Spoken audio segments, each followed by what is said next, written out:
হাসিনা সরকার আপনাদের মা? হ্যাঁ, আমার মায়ের খুশি আছি। আপনার মা কে? হাসিনা সরকার। অবৈধ সরকার মানি না মানব না, মানি না মানব না, অবৈধ সরকার।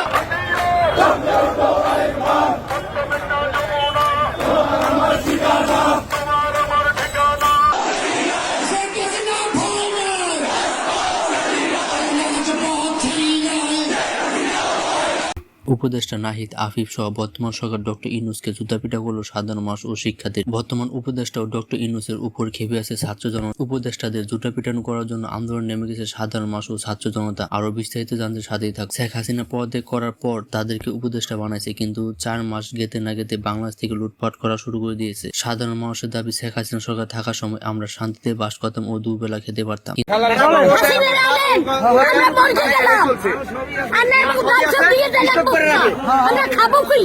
কিন্তু এখন দ্রব্যমূল্য জিনিসের দাম নাগালে বাহিরে থাকার কারণে সাধারণ মানুষ না খেয়ে দিন পার করতেছে, এবং কি সারা দেশে চুরি ডাকাতি ছিনতাই যেন বেড়ে চলেছে। উপদেষ্টারা ও ডক্টর ইউনূস এদিকে নজর না দিয়ে তারা আছে বাংলাদেশ থেকে কিভাবে লুটপাট করবে এসব দান্দায়। এবং কি ডক্টর ইউনূসের বিরুদ্ধে কথা বলতে গেলে আমাদেরকে আওয়ামী লীগের টেক লাগাই দেওয়া হইতেছে। তাই সাধারণ মানুষের দাবি, আমরা এই সরকারকে চাই না। উপদেষ্টা ও ডক্টর ইউনূসকে পদত্যাগ দাবিতে বাংলাদেশের বিভিন্ন জায়গায় আন্দোলন চলতেছে। হ্যাঁ দর্শক, আপনি কি চান ডক্টর ইউনূস বর্তমান বাংলা সরকার থাকুক? তা কমেন্টে জানিয়ে দেন।